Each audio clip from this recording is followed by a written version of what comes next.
Welcome everyone to Comics from the Multiverse, episode 311. I am Peter, and joining me as always is Matt. Hey, what's up? Feeling a little all mixed up for episode 311.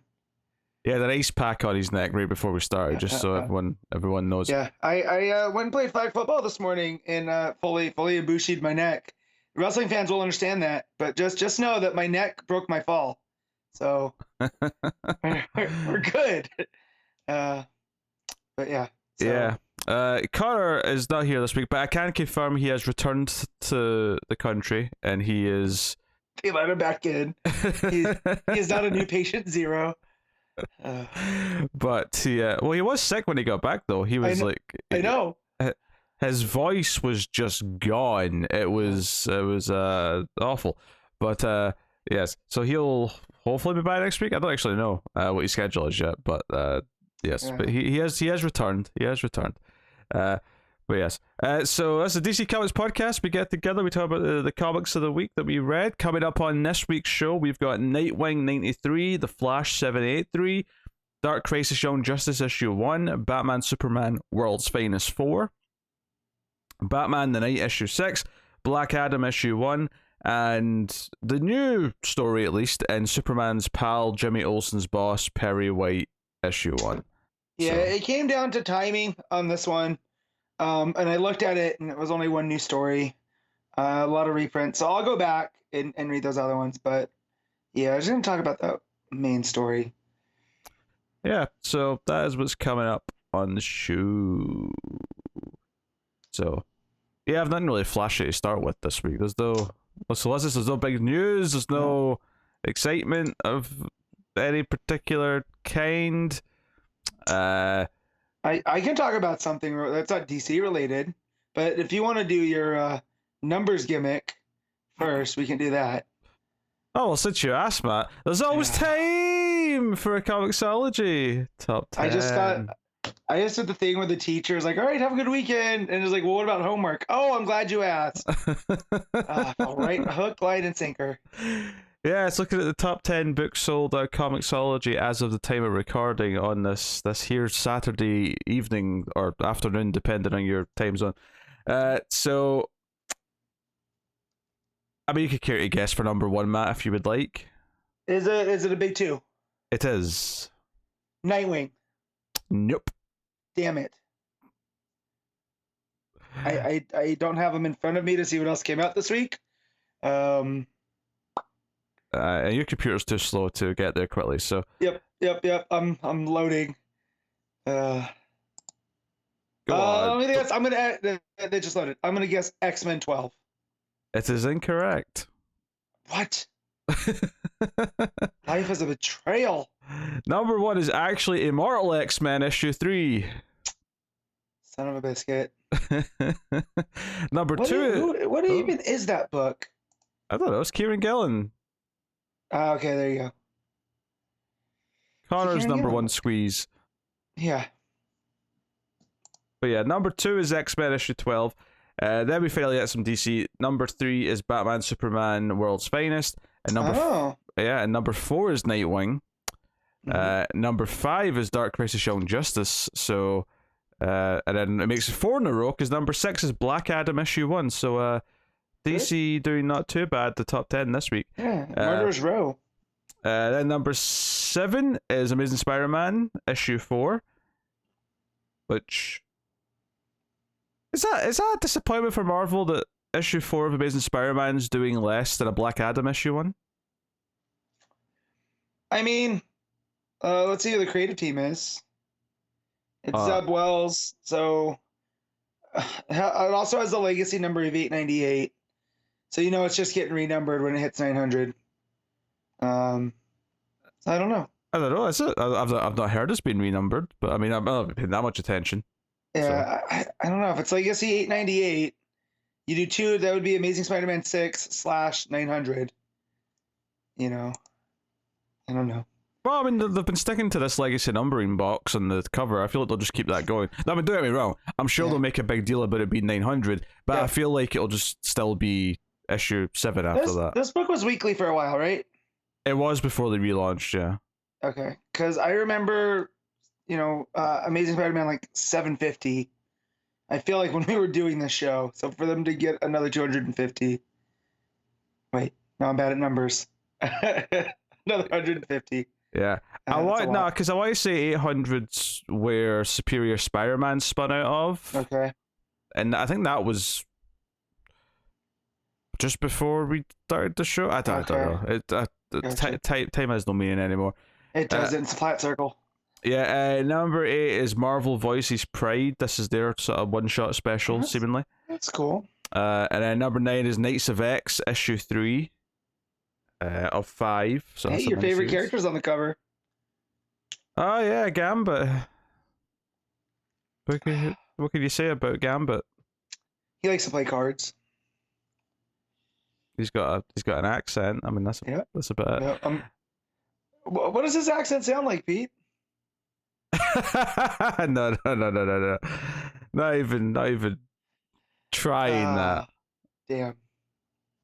But yes, number 10 is New Mutants issue 26. So Marvel actually do take the majority of the top 10. They have 6 out of 10. But DC take spots 3 through 6. So more of the top 5, which is cool. Flash does sneak in at number 11 though, just after, so not too far down. Number 13 is Batman the Knight. Okay. So not too bad. The Jimmy Olsen Perry White book comes in at number 17. So I will say the Aquaman and Flash Void song, which neither of us tried, which is maybe indicative of how well it's doing, because that's all the way down at like number 25 here. So yeah, not doing too hot on that, but at least they're still putting them out though. I mean, it's issue 1, but what I mean is they're doing these Aquaman team up books, like they Deep Target. Oh sure, yeah. Well, I feel it's the same creative teams. Yeah, I would like to be into it. I'm just the creative teams have been putting on it just haven't been exciting or interesting, unfortunately. Yeah. So not much you can do about that. Yeah, Something is Killing the Children beat it though at number 23. Okay. I know people... What issue of that is that? That is, I have to click on it to find out because the title's long. That's issue 24. That is. Gotcha. So that's two full years of Something's Killing the Children. I have the first trade. I need to get to it. It's worth mentioning that Catwoman has fallen off dramatically since Ron V left the book. Because that's number 30 on here. I mean, it's free fall. I mean, that's below My Little Pony.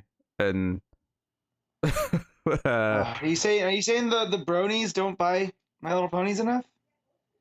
That they're buying it too much? I hate there's a word for My Little Pony fans, and I hate that you know it. Yeah. It's funny. I mean, it's not. It is. It's not, but it's fine. We'll move on with our lives. So that's the Comixology top 10 for the week. You've all enjoyed it. Thank you very much. There you go. All right. What did you want to talk about? Yeah, so we've been speculating what Josh Williamson's going to do at DC after Dark Crisis. And while it's not at DC, he announced him and Andre Bresson, who did Birthright with him. They were the team that did that for Skybound, are doing a new comic called Dark Ride, which is going to combine two of Williamson's favorite things, horror and amusement parks. Which is right up my alley as well. So very excited for this. I always notice that when Williamson's focused on one of his creator owns, he does take a little step back from the DC stuff. So maybe this is his, after Dark Crisis, this is his break. But yeah, it's very exciting. The description that they put out with it is Devilland has been the world's premier horror-themed amusement park for over 50 years. Home to the scariest ride ever created, The Devil's Due. When lifelong fan Owen Seasons begins his first day on the job, he will discover the true horrors happening behind the scenes, the truth about the park's reclusive creator, Arthur Dante, and that the job of his dreams might be a living nightmare. So, yes, please. I already have it pre-ordered at my shop because they announced this, I feel, on Tuesday. So, yeah, very, very, very excited. Did you ever get around to a Nail Biter, Pete? I have not. No. Okay. Feel like you would dig. It's been recommended to me a few times. Yeah. It's very much more psychological horror, but it does get into some slasher. I mean, the main story goes around the slashers in this town, but it gets much more psychological. And then Birthright, I wouldn't recommend for you because it's basically Flight of the Navigator, but with fantasy elements instead of sci-fi. I like Flight of the Navigator, but yeah, fantasy elements not so much. Yeah, kid disappears for what seems like a day. Reappears as a gigantic barbarian with a sword, and says that he went to this other realm, and then we get his whole story. Very, very good. I fell off of it when there was a break. I have all the issues. I just need to go back and read them. Yeah, no, Josh Williamson's independent stuff tends to be pretty good. So if this is what he's doing, I'm sure he also has something else DC up his sleeve. I mean, they trust him with Batman for a couple issues. For a couple issues. Yeah. I mean, he brought back Batman Inc. So they shouldn't have trusted them, is what you're saying. Yeah, right. I love the concept of Batman Inc. Having Ghost Maker there, though, not so much. But yeah, I like the international. I feel though it lends itself to an anthology series more than anything, to where you could have like an arc of each different Batman, around the world, like a 3-issue arc of the Batman of Japan. Fighting Lord Deathman. Get Flatline in there. That'd be cool. Okay. Well, there you go. Yeah, there's not really any news this week. I mean, it's not surprising. It's the week after Solstice. It tends to be very quiet. Yeah. By and large. Usually we get movie news or TV stuff popping up, but there's nothing. Yeah, it's kind of a quiet week, which is fine. But the boys had a very good episode this week. For anyone who cares, That's what I heard. It's called Herogasm. I'll let your mind just wonder about that. I saw a screen cap of the new character in Butcher. I don't want to spoil anything for people. So that's interesting. Yeah. Lots of nudity, as the title would suggest, but it was a very big culmination of a lot of things that have been building for a while. There's a joke I want to make. I'm not going to do it. It shot it slowed, is what I'm trying to say. The episode shot it slowed. In some cases, literally. So. Oh dear. Yeah, I know, it's a very good. It's been a very good time for TV recently, actually, because obviously Stranger Things was on. In fact, this time next week, I should have hopefully watched at least the first of the last 2 episodes, if not both of them. So, when do those drop? 1st of July, I think. Alrighty, because we're going out of town for the 4th. I mean, I'll be here for the show. We're leaving Sunday, but that'll give me time to watch those too. Yeah. Well, keep in mind the last one's like 2 hours and 30 minutes, but oh yeah, no, it'll be fine. Yeah, so that's coming next week. On a more sort of ambiguous note, Westworld season 4 starts this weekend, and season 3 left such a bad taste in my mouth that I don't even know. I mean, I'm going to check it out, but I really did not like those last 3 or 4 episodes. Yeah. Did it really get away from did it really get into the sentience thing, or is it just what made it not work for you? I mean, the sentience thing's what I wanted it to do, and it does sort of go into that. There was just some really there was actually in the middle of season 3 there was some really cool ideas sort of being peppered in, and it was like, oh, this is going in a very interesting direction, and then it kind of just felt like they went like a simple superhero ending to the season where there was like this fight between 2 characters, and it felt so dumbed down compared to what it was supposed to be.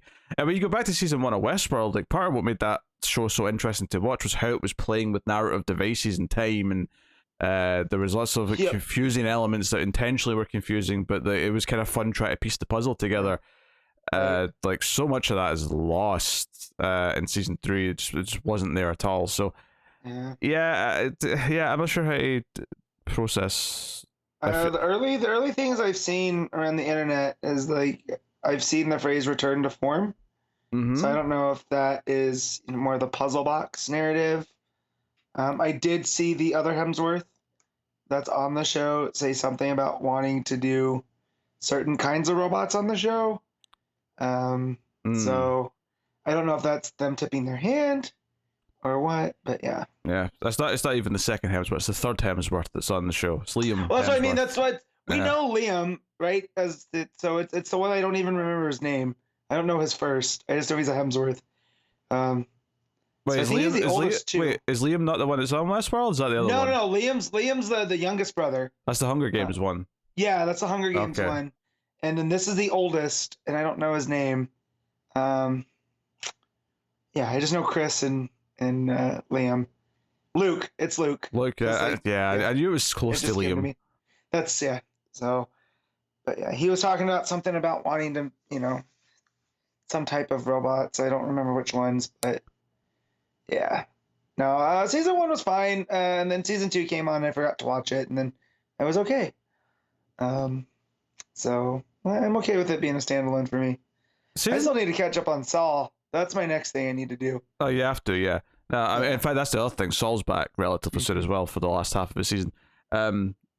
Westworld season 2 had some good things in it. It definitely wasn't as good as season 1, but there was definitely some high highs in it. But season 3, unfortunately, just kind of went off the rails for the last batch of it, which is a shame. It's always a shame when a TV show that starts off strong goes off the tracks. Did Brubaker work on those other 2 seasons or just the first one? For Westworld? Yeah, because he worked on the first season of Westworld. I don't actually know. I don't remember talking about him, so I'm going to say no. But I mean, I could just have not been paying attention. Yeah. I know he's very selective about the TV projects he works on, and he was developing some of his own stuff around the same time.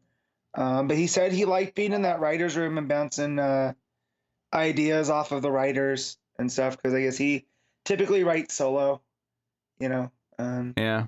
So he said it was a nice experiment in other forms of writing. So I just didn't know if he chose to come back. Yeah. As far as comic book adaptations go, there's not a trailer for it yet, but it is dated for the end of July. The Paper Girls TV show. Mm-hmm. Oh. Based on the Brian K. Vaughan show. It's an Amazon Prime series. So there's still not really much out for it, but it does have a date. It's like, I remember what I was off the top of my head, but it's the last week of July. So presumably... And what's that going to be on? Amazon. Okay. So presumably they're going to have a trailer very soon, because it's due in like 4 weeks. So we'll see how that shapes up. But I liked what I read at the comment though. But I like Brian K. Vaughan's writing, so I was bound to. Yeah. So he was in 2016. Brubaker was on it. He co-wrote Dissonance Theory with Jonathan Nolan. So maybe he only did one thing, so he might not have come back. But then he also did Too Old to Die Young with Rafa. Oh yeah, I knew that. Yeah. And I'm out. That was glorious. Too Old to Die Young is a glorious. It seems like your thing. I remember us getting into an argument about Only God Forgives. Too Old to Die Young is a glorious 90-minute movie in slow motion that lasts like 8 hours. It's amazing. It is hypnotic, it is beautiful, and I loved it. I thoroughly recommend Too Old to Die Young for the art house aficionados out there. You're welcome. So, anyway, let's get to the comic book, shall we? Nightwing issue 93, Tom Taylor writing, Bruno Redondo on the art. We left off last issue with the cliffhanger of Heartless going to Blockbuster. Mm-hmm. And we get the rest of that playing out at the start of the issue here. And it's an interesting interaction, because you have Blockbuster getting offended because Heartless wants Bloodhaven. He just says, "You're gonna give it to me." Well, no, he says he's gonna buy it from him. Yeah, he's like, name your price. Yeah. Like, I'll buy the city from you. And Blockbuster's obviously doesn't want to do that. He tries to hit him. Heartless doesn't. He's about to take his heart, and he's like, "No, you know what? No one would miss you. So there's no sport in it. Yeah, there's no. I was like, wait, is Blockbuster's heart massive like the rest of his body? So would that gun even work on it? You know, like that was a thought that I had reading the issue. We might never know now. Yeah. But also when Heartless took Blockbuster's punch, that was a big wow moment because you're like, there's something up with this guy because that's not, you know. Oh yeah, it gets to that later in the issue. You know, Yeah. what's different about him. But I had to make sure. I was like, wait, he's like, he's down and he's in a defensive posture, but like he absorbed it, and you're like, oh, does this guy have superpowers? Like, what's the deal? So yeah, and cool.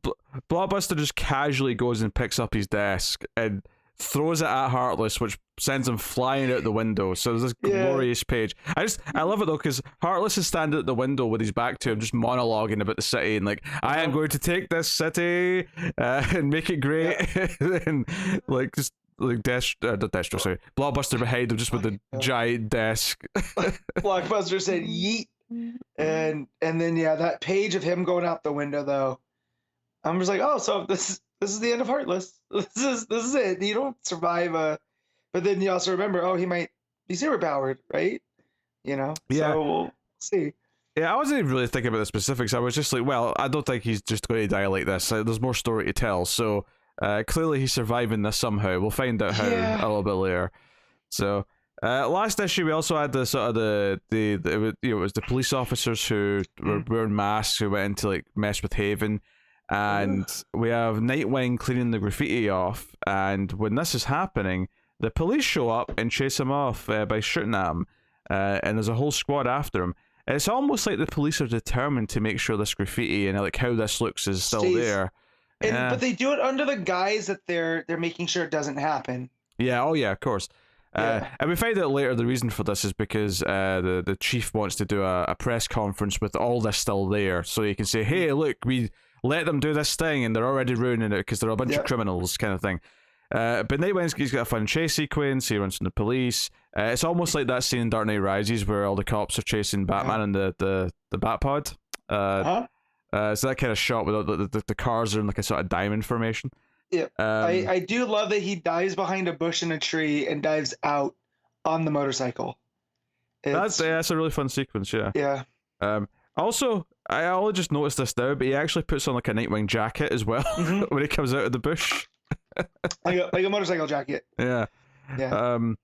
But yeah, so there's a fun sequence of him chasing. He grapples and jumps the bike off the bridge onto the top of a building. And it's not like a neat landing either. He sort of crashes onto it and he's like, shit, I'm going to feel that in the morning.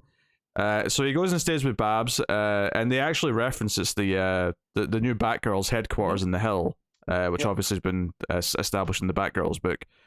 But this is clearly where Oracle like discovers through their own footage who these masked guys were. We kind of already knew from last issue, but it just kind of had a feeling. Yeah, it teases it here, and they've got something interesting here. And they get alerted by Dick's sister about what's going on down at the Haven. Yeah. But also Dick's sister. Yeah, no, I know. But it's also, you know. I know, but it sounded like a correction. I'm like, well, it's still his sister. Yeah, no. Dick's sister, also the mayor of Bloodhaven. Which I can't remember her name. What's her... Oh. Don't put me on the spot like that, man. Damn it. Well, I'm just putting myself on the spot too because I don't remember it, but they haven't addressed her by that. Oh, Melinda Zuko. There you go. Yeah. Yeah. So, Mayor Zuko. He calls her M, so I was going to be a smart ass and just go M, but yeah. So my stupid ass would have agreed with you too. So yeah. Like, yeah, it's M. So the police are harassing all the kids down at Haven, kind of just, searching them for no reason, just general harassment. And the chief's like being all cocky with Dick and saying, oh, you can't just get whatever you want. You're not in control of every situation, Mr. Grayson. But then, of course, the press release happens, or the press conference happens, and that's when, of course, Oracle and Dick spread out this video. Dick is up and sort of says, no, this is not the truth, this is what happened. And there's a video showing everyone who these masked people were, and they're all parts of the Bloodhaven Police Department. So, of course, all the press start harassing the chief, and he starts yelling and demanding to know where this footage came from. Because one of the suspicious things about all this is that it's funny how the police cameras or the street cameras all seem to go offline for this happening last night. And Dick rightly asked, wait, so a bunch of teenage thugs who do graffiti took down the police camera system? Really? That happened? So doesn't make sense. Yeah. So it's kind of a feel-good issue in a lot of ways, because this just is kind of a win where they get to, show the police chief to be full of shit in front of everyone. Dick and Oracle are very happy. Also, Dick let out an accidental "I love you" earlier. I forgot to mention that. Yep, I was gonna bring that up, and I was pulling up where in the issue that it comes up. Yeah, it's when she reveals that she's what she's found out on the cameras. I guess the only thing about this, it's a really sweet moment, right? And then of course he gets kind of squirmy afterwards, and she's kind of enjoying it. It's actually kind of hard to believe. I know this is the first time we've been directly really exploring them as a relationship in quite some time, but it is kind of hard to believe that he's never said it before. No, I just feel like it's so offhanded, right? And that's what gets it, because I feel like they're trying to keep it professional. And they're not trying to do the whole. So just his eyes going wide and her eyes, right after, it's super. Oh, it's a compliment to the art, because it's one of those moments where it's like three similar panels with just the different expressions after the thing said, and then like her teasing him about it, and because he tries to apologize, like, wait, you're apologizing for loving me? He's like, no, yes, kind of, no. And then his sister calls. He's like, oh, thank God. Yeah. Yeah. It was, but yeah, no, it was, I've seen people complain that the pacing on this is too slow, and it's similar with Son of Kal-El, but I just think that's Tom Taylor's writing style. Is like you said, this is like a win. So this is to set up where we're going, Yeah, I love the pacing in this book. Yeah, I don't have any issue with the pacing here. I feel like Son of Kal-El's turning its wheels a little bit, or they're spinning the wheels a little bit with certain things. This, though, everything feels deliberate. Like this is the sort of pacing I like in a comic book, because this is the sort of thing where each event, like, it feels like a solid continuity going throughout the run, but also each event feels like distinct, because it gets like an issue to kind of breathe and kind of focus on each thing. So this issue is two main things. It is this press conference and all of the reveal that comes from that, and the build up to it, and then the other side of it, of course, is the Heartless stuff, which and I think both are going to be very memorable. I'm going to basically be able to retain this information till next issue in a way that some comics I can't, because they do fire through too much, or things don't land that much, whereas everything here has weight to it, and I'm enjoying those little character beats where they get to react to things, whether it's the "I love you" moment or afterwards when they're kind of celebrating, like all of those moments land really well. And yeah, you really want to see this smug police commissioner be brought down a peg or two. So when they release the footage, it feels great. There's lots of swings and ups and downs. It's a very character driven book right now. Yeah. Right. And so even the stuff like with I just going back, and I didn't notice this the first time I read it.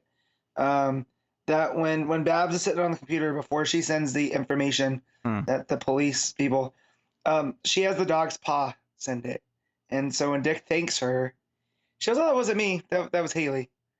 So I thought that was pretty cute, and that's another moment between them, that builds their relationship. So, but yeah, and I saw that criticism come out, and I was just like, I understand it with Son of Kal-El, but with Nightwing, it's working.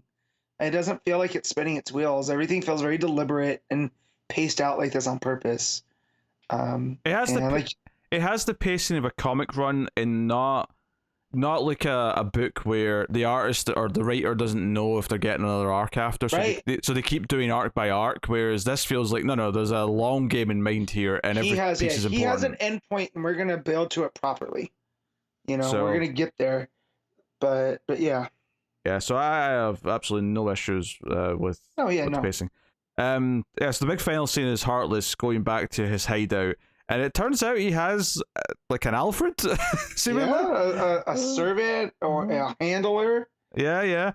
He comes in and he's obviously hurt from his fall, and there's like pink smoke or whatever coming from his chest. And then the big tell though is that when we see his arm, he's got like USB slots in his arm, and I'm like, wait, is he a robot? What is going on? And then obviously the next couple of pages makes it clear that he is an augmented human. He's got cybernetic implants and improvements and things like that. But the caveat he has is that his heart that he has right now is like done and needs to be replaced. And the ending is like his servant going to this wall of just jars of hearts. So he is using the hearts for something. They have a practical use in that he seems to have to keep replacing his heart. Maybe it's because all the extra implants like take too much energy or something, so they're wearing down the hearts. There's some of that over time. He's like a inverted Iron Man, right? So where he has to have a real heart instead of the what's it called? The repulsor one. Yeah. What the hell was that called? Anyway, although I didn't notice this till either, but he has a gigantic jar on that wall. So maybe that was meant for Blockbuster. Oh, yeah. So there you go. I don't know how much of a purpose it would serve him, right? Or maybe it's for I don't know. Maybe he's got a Grundy heart, and to be fair, it does look empty right now. So that would lend credence to the Blockbuster theory. Yeah. So, but I also like how he said that what was wrong. That he underestimated a brute. That he went with the wrong tact for Blockbuster. Which I do like, because it makes Blockbuster seem that much more of a legitimate bad guy. Yeah, for sure. Blockbuster. I think I like how kind of like temperamental and reckless he is, and like the idea that Heartless couldn't have predicted that he would just pick up a desk and throw him through a window is actually quite funny to me. Who could though? Who does that? Who throws a desk? Does that too. Yeah, the art is phenomenal. I mean, it always is with Redondo, but like it's so expressive. There's so many moments between the "I love you," between the reactions when the footage is released to the press, and like. Even just like there's like a guy with a notepad like asking a question, just like has this like, everything with the acting on the faces is pretty much perfect, and it's one of the things that this is really excelled at. But then you've also got the action. You've got the big chase sequence with Dick on his bike, which is just full of these big action movie style shots. You can feel that moment with the cars chasing him down the street, or the swing off the lamppost from the bridge. Like all of it just has this momentum to it, or even the playful moments of like going through the bush and coming out with the bike.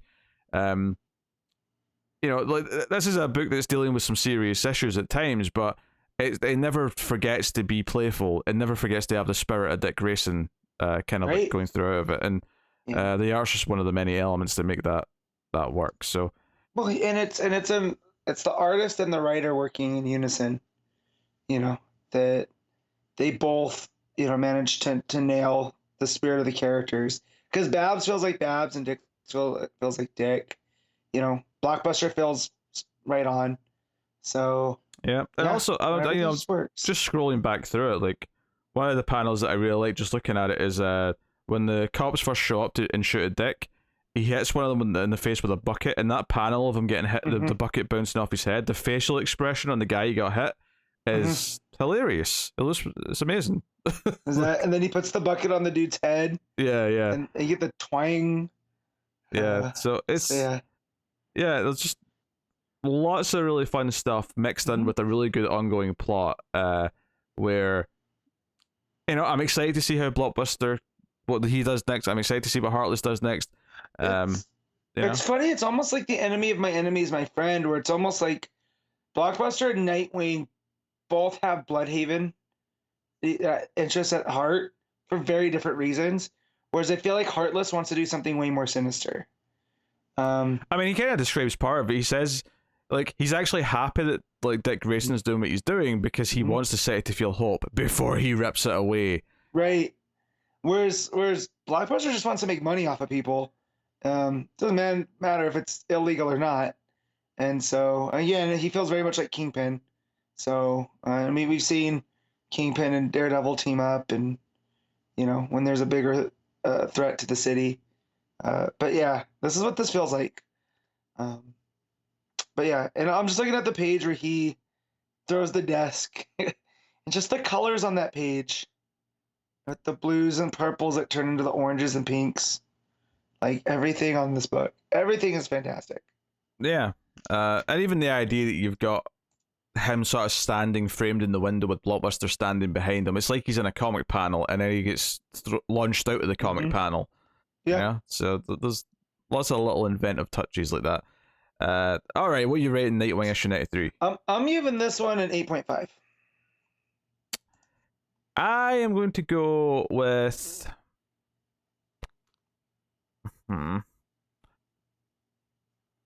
I'll agree with the 8.5, but I was thinking of going with a 9. That's what I wanted to I thought 9 too, and then I reserved myself. I'm reining it in just a little bit. Yeah.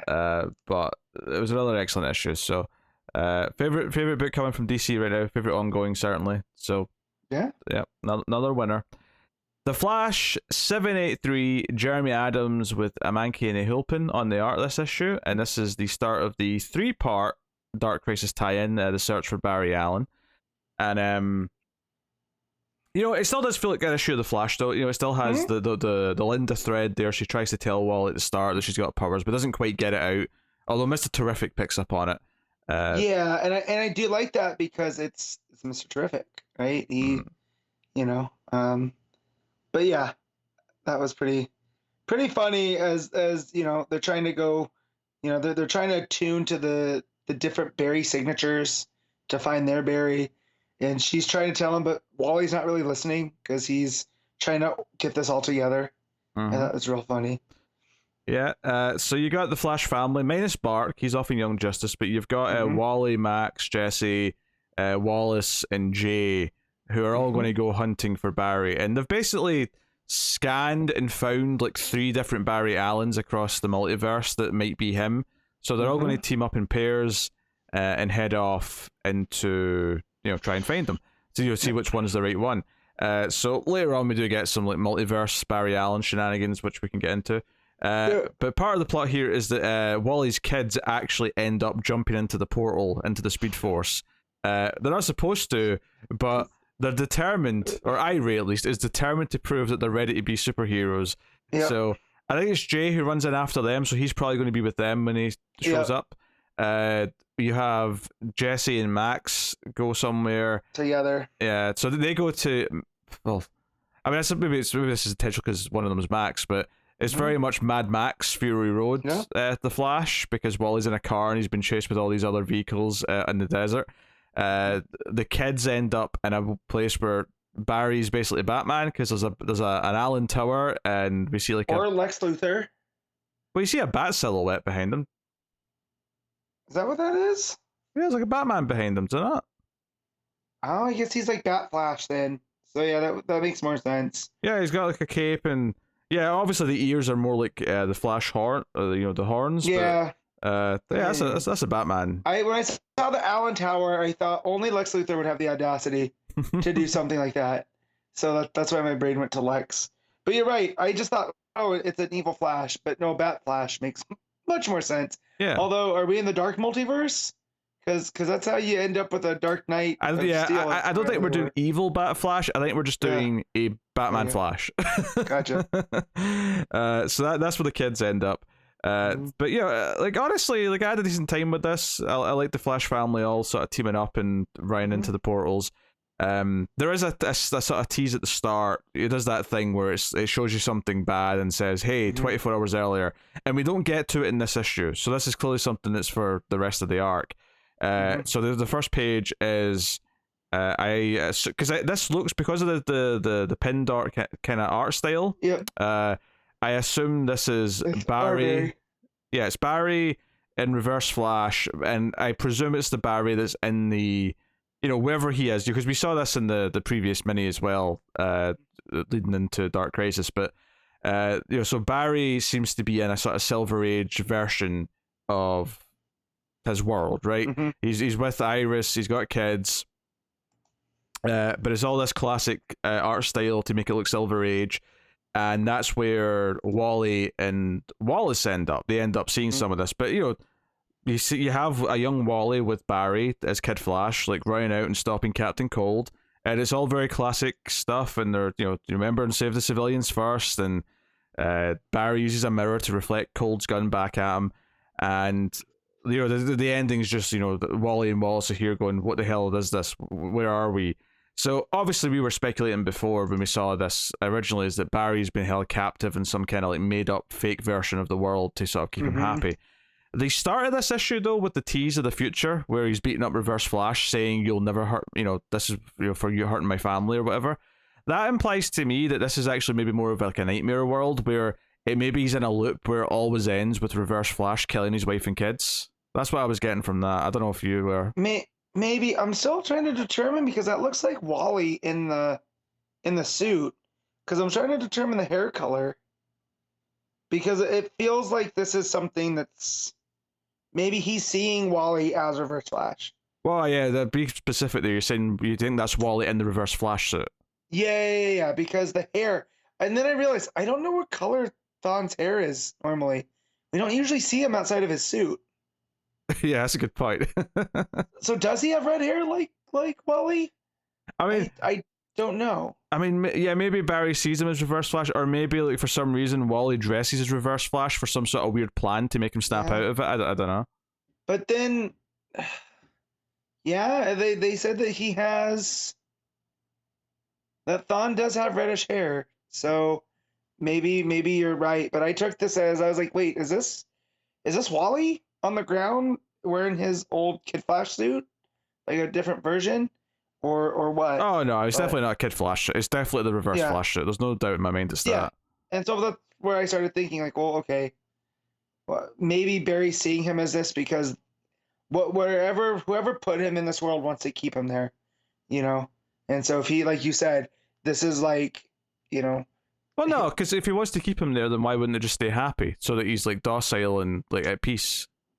Right, so that's why he would see Wally as someone coming to get him out as his main enemy. Yeah, because I'm thinking maybe it's more about just torturing him, and maybe that's why. Like maybe this keeps happening on a loop where Reverse Flash keeps killing his family. I mean, we'll find out, I suppose, as the story goes on. Yeah, I mean, obviously, it's kind of a tie-in in the sense that Barry being missing is related to Dark Crisis, or more specifically, the build-up to Dark Crisis. And maybe when they find Barry, if they do find Barry by the end of the third part, is that he'll end up in Dark Crisis at that point. But it still just felt like an issue to Flash to me, I mean that in a good way. Yeah, and it helps that they reference the Mr. Terrific being there from when they had to get Barry out of the when he was jumping around. Yeah, so even afterwards he set Wally up with his new job. So Terrific feels like a recurring supporting character in the book. Yep, and the stuff with the kids, and they're referencing like, hey, we have, we're superheroes too. We helped Dad out before because they helped out Eclipso. I mean, even the fact that the kids are getting their own subplot in this, it still feels like part of the Flash run. Right. This doesn't feel like something that'll be skipped in the trades when they're collecting it. No, this just feels like what Flash is doing during Dark Crisis versus a tie-in that, they're forcing Wally to do Dark Crisis shenanigans. It's been set up pretty well. So it feels natural, I guess, is what I'm trying to say. Jesse and Max end up in Mad Max Fury Road Flash World, where there's a great 2-page spread of Flash in a Flashmobile, I guess I'll call it. It looks like an old muscle car. Yeah, but it's red with a yellow lightning bolt on the hood. So but there's like tankers chasing after him, and also like a quad and a bike. I heard the Doof Warrior music for sure. I'm surprised there wasn't a guy playing guitar on the top of a vehicle behind him, to be honest. Shooting fire. I'm like, this is like, because obviously you see the flashback and you're thinking, oh, maybe the other two are going to find, because obviously the one in the Silver Age is the real Barry, right? At least that's what we think, right? We're pretty convinced that's the real Barry. So the kids end up in Flash Batman world. You're thinking, the other two will end up, maybe it'll be Flash, but as a different character. It'll be Flash Superman or Flash Aquaman or something. But no, they're dipping into the Warner Brothers well and just going, no, it's Mad Max. Yeah. It's Fury Road. I feel like we've seen a version of this Wally before with the long beard, show up, not Wally, Barry I was gonna say, what are you talking about? Wally? Yeah, with the long beard, just different version. So, but you're right. I feel like they are tapping into the Warner. But yeah. Yeah. I wonder if it's obviously, of course, Fury Road's all one big chase movie. I wonder if that's kind of the joke, is that Flash is a running character, so it makes sense he'd be in the chase. Wasn't there a comic book that was like this? That was like, it was like Wacky Racers, but with DC. It was a Wacky Races one, yeah. Right, but I remember them being like it wasn't a jokey book, but it was like an out of continuity style, crazy racers type thing. I'm gonna have to look this up now. I don't recall it, but I mean, I don't deny it exists. I'm sure they did a Wacky Race because they were doing all those Hanna-Barbera. No, they did do a Wacky Races DC Wacky. Is it Wacky Raceland? Yeah, I'm gonna look this up while we talk, because. Well, I mean, there's not really much left to say in the issue, because this issue is mostly set up for all these things going on. And that last chunk where it's like Barry, Silver Age Barry, getting up for breakfast with his family, getting the call about Captain Cole meeting up with Wally. It does get a significant amount of page count to really do it. And it's a credit to it that I actually do think it feels relatively authentic and kind of like a fun Silver Age segment, So I think they nailed that feel, which is cool. Well, yeah, and Nahuelpan, changing the art style too a little bit. It becomes cleaner. You have those finer lines. You have the color dots and all of that stuff too.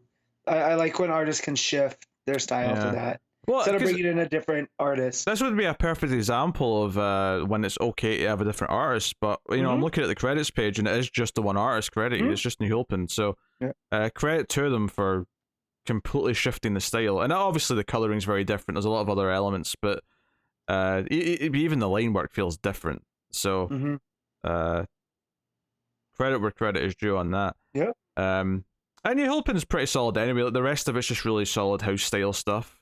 But stuff like the Mad Max 2-page spread looks really cool. The kids looking up at Alan Tower. It almost feels like in the Super Mario Brothers movie when they look up at Koopa Tower kind of thing. Like I'm getting those kind of vibes. But no, so yeah, very good. All right, what are you rating Flash then? I'm gonna give this a 7.5. You know what? I might even stretch it to the 8 this issue. I had good fun with this. I actually think it's doing a decent job of tying into what it's supposed to tie into, but still feeling like a fun story in its own and feeling like part of the run. So, I have to. This Flash run's kind of interesting because it's like it's not this spectacular all timer, but it's the little run that could, where I'm finding myself enjoying it the more it goes on. So, good stuff. All right. Dark Crisis Young Justice issue 1, Meghan Fitzmartin writing with Laura Braga on the art. This is the miniseries that's tying into Dark Crisis, and is as a Young Justice story. Cassie's the narrator and the lead character, and it's about her trying to find Connor, Tim, and Bart, who go missing kind of suddenly early in this story. And they all end up in an alternate world, or possibly the past. They're not quite sure. We'll get into that as we talk about it. But I will say this: the first page of this almost made me not read it because I opened the first page and the amount of narration boxes on that first page is ridiculous. I'm going to count on 1, 2, 3, 4, 5, 6, 7, 8, 9, 10, 11, 12, 13, 14, 15, 16, 17, 18 text boxes on one page is too much. There's a lot. It's too much. But yes, so it sort of shows you them at the Justice League funeral, and then Cassie talks about all the shit that their generations had to go through with Infinite Crisis and Connor dying, Bart dying. It was a very nice summation of an era of comics that I came into reading. Yeah. And so they really do feel like this last generation, and having Cassie set this up, I think was a really nice meta commentary. They also have Sissy. Yep, who was Arrowette. Yeah. I will admit, obviously it sounds different to say because it's Sissy and not Cassie, Right. but on the page they look very similar to read. Right. I almost wish they'd given, color Wonder Girl on those pages with Sissy, Yeah. or call her Sis or something. Give her a different, but yeah, or by her last name. Honestly, the amount of times in my head I accidentally said Kissy and not Sissy because I kept reading Cassie, so my brain That's was just funny. like hard C. But yeah, so I did think the setup of this is like I enjoyed the kind of the recap of their generation stuff, but I did think the inciting moment was kind of weird where the three characters just disappear in the room and no one else in the room except Cassie seems to notice or care that the three characters just vanished. And maybe that's kind of part of the point, is the idea that those characters did vanish from continuity to some extent. I mean, Tim not as much, although he got diminished, certainly. Yeah. But it's kind of interesting. And there's this weird thing where Cassie kind of says that maybe it would have been better if everyone who died stayed dead. And then she blames herself. That is this my fault? It's kind of like Home Alone. Is this my fault because I wished I had no family? I made my family disappear. Yeah, that's basically what it is. Yeah. But so we see where they are though. So Tim wakes up. Alfred's there, so he's confused. He thinks he's went back in time. It turns out that all three of them went to the same place. They're all in the same world.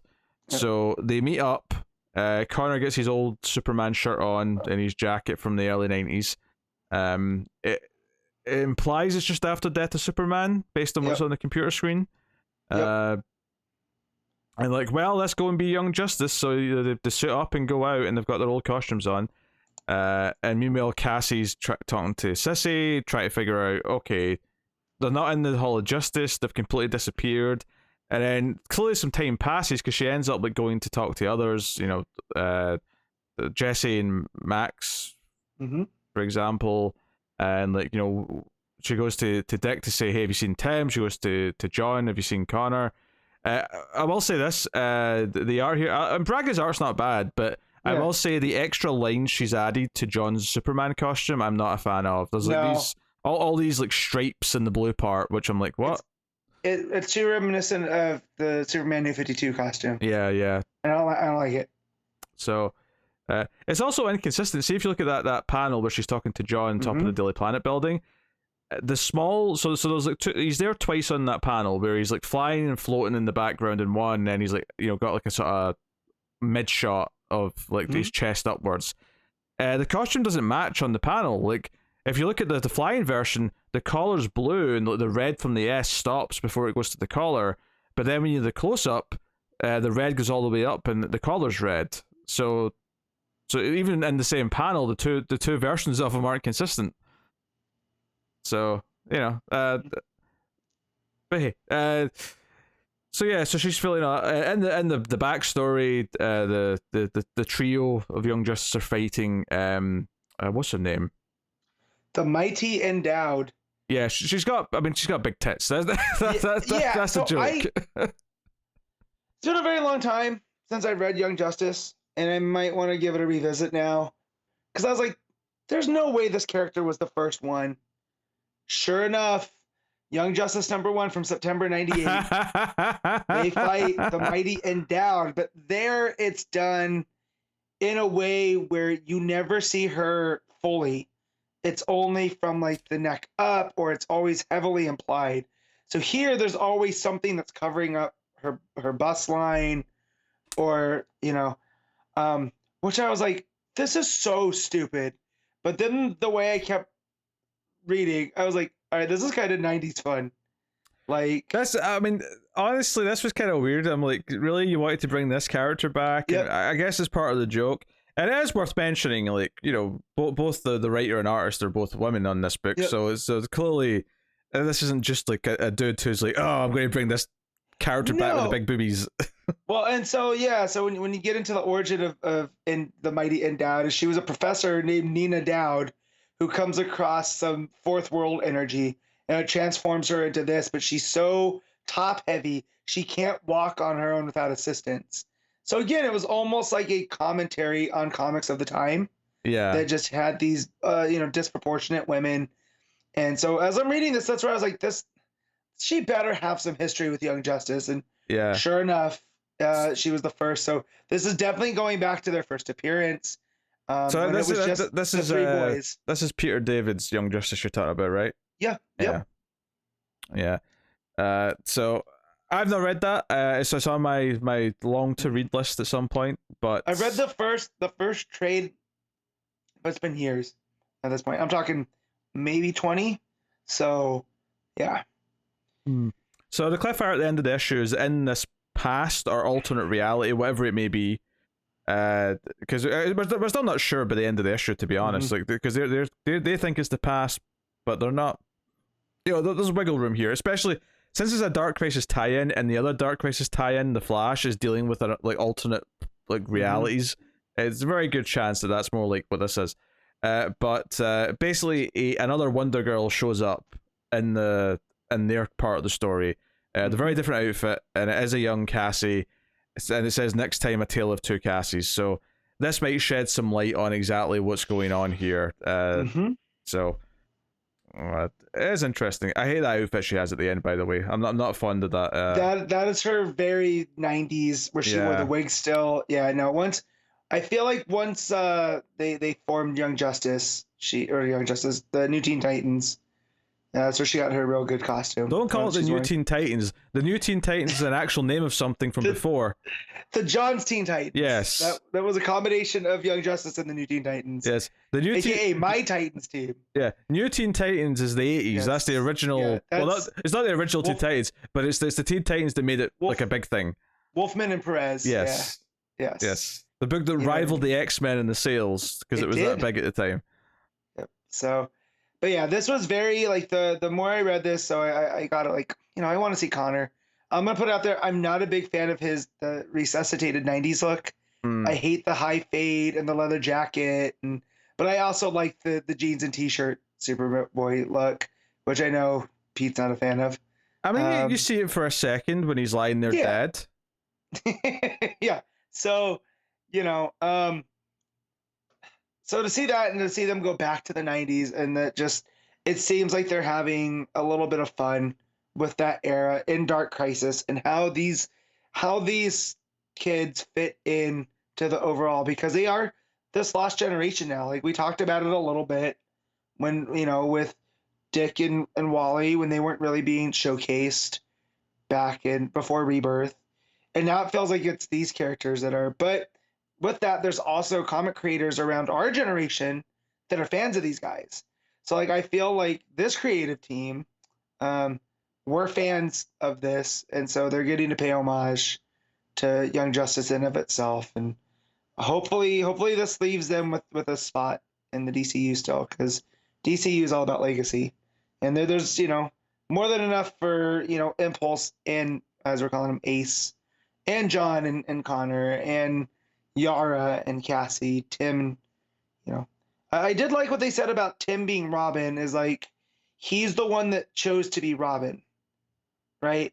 Like Dick was, the first, Jason was bequeathed on him, but Tim went out of his way to become Robin. And now I like that the writer puts in there, he has no choice but to keep being Robin.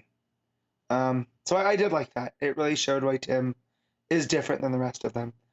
So, but yeah, no, this was a whole lot of fun. More fun than I expected. That's for sure. No, it was not bad. I was a little worried at the start. Like I saw that first page and was like, oh, I don't know if I want to read this. But I don't think it doesn't feel essential. It does feel very skippable if you just want to read Dark Crisis. And to be fair, same with the Flash arc, but we're reading that because we're reading the Flash anyway. Right. This feels like it's, if you like Young Justice and you want a book focusing on them for the nostalgia's sake and for just because you care about them, that you might get something out of it. It's not amazing, like it's not blowing my socks off. But it was decent enough as a read once it got going. So, but yeah, but it's a little overstuffed with words at some points, and the art from Braga, who is generally decent but not amazing, and it does have the odd moment of like a weird face, or like I say, that inconsistency in the Superman outfit. But yeah, so What are you rating Dark Crisis Young Justice issue 1? I'm giving this one a 7. I think I'll go 6.5. I'll go a nudge lower. Readable, but not blow away greater end. So very cool. Batman Superman World's Finest issue 4. Mark Waid writing, Dan Mora on the art. So the Demon Neza. The story continues. This book is wilding. Mark Waid is just doing whatever the hell he wants, and I love it. He is doing some wild things. I mean, yeah. So right away, Superman and Batman are fighting Green Lantern. Neza grabs Batman for a bit and monologues about his master plan. Mm-hmm. The big thing. So Neza's possessing a bunch of people. He's building an army for what? We're not sure yet. Batman questions that. But they end up both fighting Green Lantern again, and Green Lantern's actually fighting Superman quite well. Batman theorizes that he's been imbued with magic from Neza, so that's making it work very effectively against Superman. But the big thing is that, so this is where it starts to do something crazy. Is Batman's look, it takes so much willpower from Hal to use that ring, but his willpower won't be as strong right now because he's being controlled. He's possessed. So maybe if we combine our willpower, we can actually take the ring away. So they basically just sort of as they're shielding against the blast, are right, just focus all your willpower into taking that ring. And sure enough, they managed to have the ring come over to them like Mjolnir, and when it hits them, and this is the big what the hell's going on in the issue? Yep. They fuse together into one being Firestorm. We have a Batman Superman character / outfit. Yeah, it's a take on the composite Batman Superman, but it's like Super Bats, He has Batman elements to the costume, but also Superman elements. Yeah, so what's so weird about this is the choice to put the Bat logo inside the Superman logo is when you have because the Superman logo inside the Batman logo is actually pretty. We've seen it a bunch. Yeah, it's a pretty standard thing, and it looks quite good. This thing looks really weird. It looks like because the S goes into a bat in the middle. It looks like a. I don't know. Do you think that Mark Waid hated Batman vs Superman so much he didn't want to use that logo again? Maybe, yeah. Maybe that's it's why. Been tainted to him. I don't know. This should not work, but it does. This is so, we've talked about in other issues, it's so Silver Agey. This is very Silver Agey. And I do like that he puts a limit on it. They only have so much willpower, and it's we get a ticking clock for how long they can do this. It's basically the Green Lantern, X% remaining kind of thing, but willpower specifically. And they're trying to fight Neza, and they're able to fly him all the way to Monte Carlo, where the tomb is that can imprison him. And obviously, we're diving into other plots as this is going on. We also see that Neza's controlling a bunch of other heroes. He's got, I assume that's Wally, Kid Flash, because of the time period. Ace. We got Black Canary, Martian Manhunter, Red Tornado, Firestorm, and Wonder Girl, Donna specifically. Yep. So a bit of a weird hodgepodge of characters, but so they all fight the Superman Batman hybrid at certain points. But ultimately, they fight Neza and they fly him out of space and then bring him back down in the right part of the planet, and intermingle eventually with Doom Patrol. Although this is when Supergirl gets back, because basically they split apart, and it's shit, we don't have enough left in us to finish and get them to the finish line. And luckily that's when Supergirl comes swooshing in and punches the crap out of him and gets kind of a hell yeah moment. And then reveals at the end what she found out in the past with Dick, which is that the tomb can only be sealed from the inside. So one of the members of the Warriors in the past had to sacrifice themselves inside the tomb. So you end with all these shocked faces. Of course, we kind of glossed over the scene they had earlier because on their way back, she dropped Dick in the time stream. Because there's a time storm, and anytime someone goes back and changes things, it creates, and again, very Silver Agey. Yes. That Supergirl can just do this. But I also thought, I'm oh, Booster's up to something, right? And Booster messed this up. You know what I mean? He's out there causing time storms. But yeah, I did like that wrinkle too, because it shows with Robin and Supergirl, right? That they talk to these heroes, but they're so solemn that it had to be like the bravest of them. And I really wasn't picking up what they were saying, because they're kind of talking around it. Yeah, they were saving it for the ending. Yeah. Yeah, but I was like, so what had happened? Did he have to let himself get possessed, and then he was able to take control of Neza, but that was his ending? But I was like, oh no, they have to close the tomb from inside. So yeah, and Superman and Batman are gonna fight over who's gonna be the one to do it. Oh yeah, of course. So. And obviously, they're going to get Robin back somehow. It's just a question of. Which I remember reading that in the solicits too, that Robin's lost in time, so that this should add to a fun time travel mini story. Yeah, because obviously they tease what the ending's going to be by them saying, "Oh, like, do you want to give them that news kind of thing?" Like they're sort of teasing, like, "Okay, this is bad, whatever it is." Yep. So yeah, obviously the art's phenomenal. Dan Mora, all this action, the crazy hybrid character, all the various other characters come out to fight them. If anything, I was missing the Doom Patrol a little bit, but because there's they didn't really pop up till right towards the end, but because that last page with all the reactions looks great, like so good. Mora draws a great set of Doom Patrol characters. Well, he draws everybody. I was gonna say I feel like the heroes that Neza brings to fight, I feel like these are characters that Mora selected so he could draw them. So you got Red Tornado, Martian Manhunter, Canary, Wally, Firestorm, and Donna. It's also, indicative of a time period, like you said. But like, I feel like they all look great. Like these are all like spot on. Like I just feel like Mora's having the time of his life drawing this book.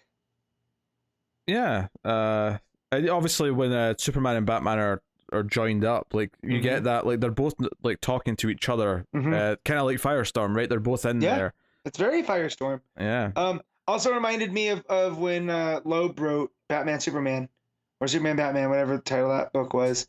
That they're dueling narration on the same image, on the same panel. They did that a lot, but I think this is a little bit different in the sense that they're actually. Oh no! This is actually them talking to each other. Right, but I can't help but think that it wasn't, not I feel like Waid was also drawing to that too, but no, this was he makes the batarangs out of the Green Lantern energy. Even it seems like the heat vision is from the Green Lantern energy,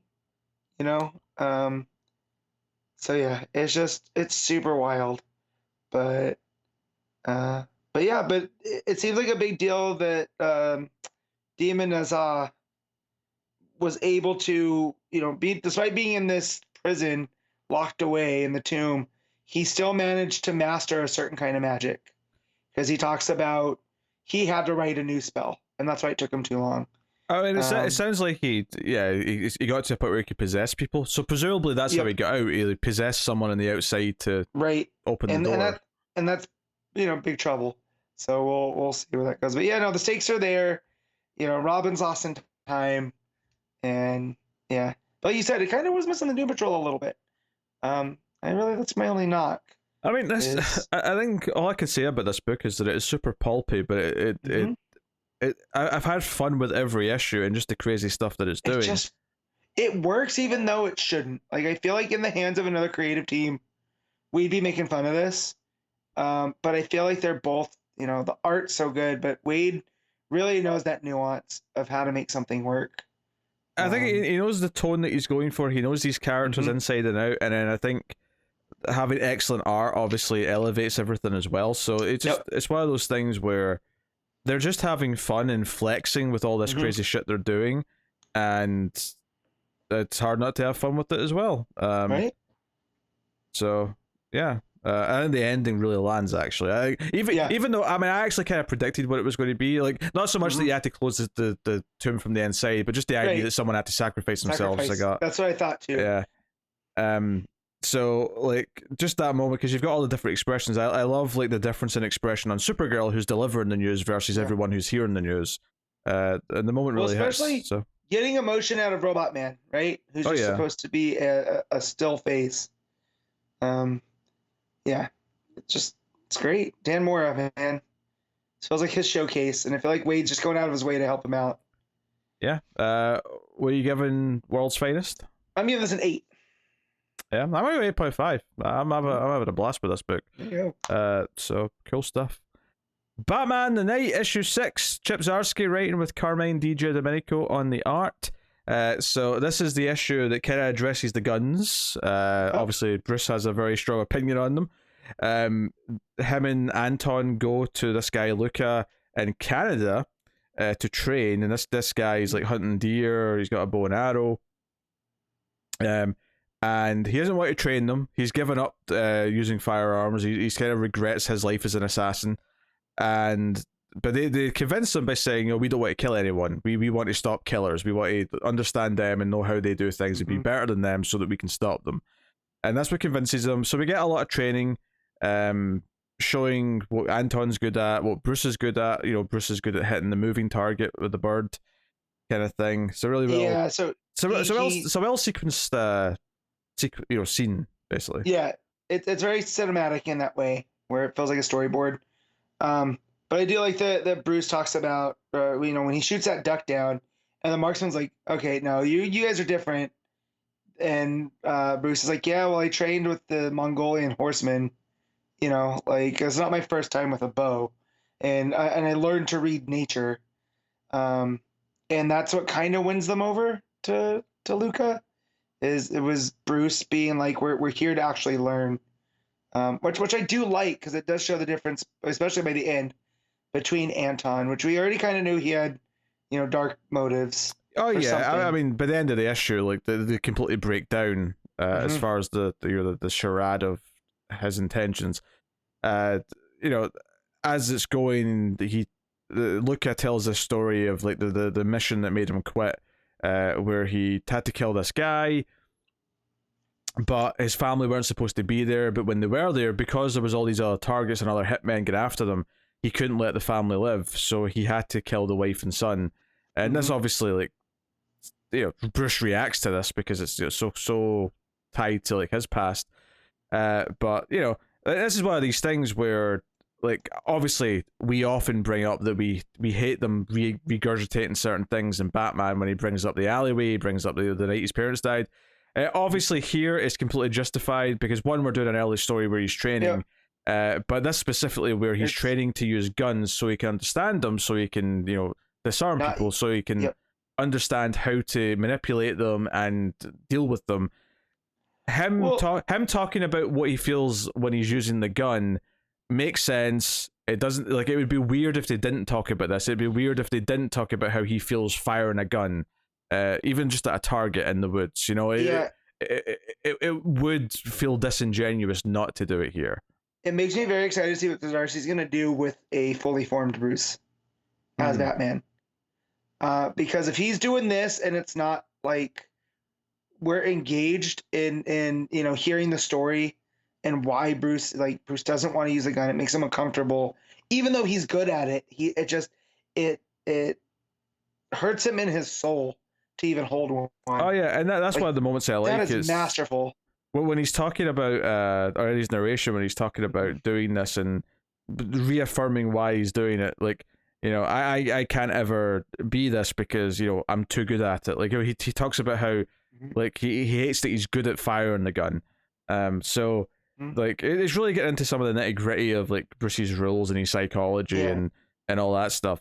But of course, the big thing that sets all this tumbling down is that they go out and they kill a deer for dinner, and when they bring the deer back, Anton is the one who took the shot. Luca notices, you shot him in the neck rather than the head. It's not quick and painless this way, and you didn't even hit the spine. This is dangerous. And he very quickly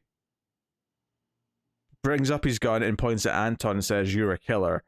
you're a liar. You have a thirst for this. You're different. Basically says you're Dexter, right? Yeah. You're a serial killer, and Anton later when he's talking to Bruce about this, he kind of reiterates this idea that he only wants to stop criminals because it's more challenging than just being a criminal. Right. It's more challenging to kill the killers than it is to kill innocent people. It's very Dexter-esque, right? Yeah. Like he's the serial killer of serial killers. Yeah, just the whole idea too, like this guy, because he took lives, holds life sacred. So even though he hunts these deers, right? It's like this is a sacrifice for nourishment, and he's gonna try to treat the animal, even though he's taking its life, with respect. And the fact that Anton just shot it wherever, just shows that he has zero respect for life. I mean, you say wherever. I would argue that he maybe intentionally did something that was more painful. Yeah. Right. That did make it worse. Again, that's a masterful storytelling piece. I think my favorite part about this, because obviously Bruce eventually holds his gun up to Luca because he doesn't believe what he's saying. He's saying, "No, Anton's good. He's a bit harsher than me, but he's good." Yeah. I think what I liked about this is the idea that this ties into like the future and how Bruce like views a lot of his rogues gallery, and that he's not necessarily the best at dealing with someone who is just completely the fact that he couldn't recognize what Anton was. And when you think about in the future how he's going to react the first time he encounters the Joker, or the first time he encounters some of these villains that he has, to me this was like a harsh lesson of you have to look for the signs, you have to see it in people. And and in some ways, I think this is the best issue of this book because I really felt like all the things that this is like kind of like connecting to and like modern day fully formed Batman. And it makes sense in that too, that it shows like he does hesitate a little too much, and that's why we've had so many rogues galleries of Batman turn around and become good for a short time, right? Because Batman does hesitate and isn't the Punisher, and doesn't just take them out. So we get Clayface being able to be rehabilitated, Two-Face, Ivy, Harley.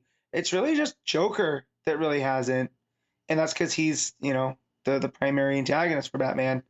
But yeah, no, it is. I didn't even think of that when I was reading this, about this plays off into the future of him hesitating and why they're able to get on Arkham so many times, right? And it's not even necessarily the idea, because I think hesitation's almost a bad word here because it implies that it's a mistake. And it is in this sense to the extent that he shoots Luca in the arm and he's not happy about it, right? Yeah. He's not thrilled that he's had to do that. But then obviously it all goes bad because then Anton kills Luca, and this is like a heartbreaking moment for Bruce because this is like you just killed this man in cold blood. This is awful. And Anton doesn't kill Bruce because it's too easy, because he's already won the fight, because he's all about the challenge. But this idea that in the future, like there is good to come from Bruce trying to rehabilitate people, because even Luca here was going to kill Anton just to take him out of the world, and obviously it's a fairly noble choice in the sense that he's doing this because he thinks, no, this man's a killer, we can't let him exist. He's going to do too many bad things, especially with the skills that I've taught him. So he can't be let out into the world. And this is kind of the again, that debate that always comes up with Batman and how he deals with these villains. Like, should he not just kill the Joker? And the answer is no, because him having that moral line's one of the things that makes Batman so interesting. So this idea here that Anton's not killed, but then is allowed to do something really nasty afterwards because Bruce didn't take it seriously, and this is the consequence for him not recognizing what Anton was. This lesson is so important for what he's going to encounter for the rest of his career. This was all really great stuff. So. Well, and as they're fighting afterwards, and he says, we're learning art, Bruce, right? And he says, and Luca was a master painter who threw his brushes away.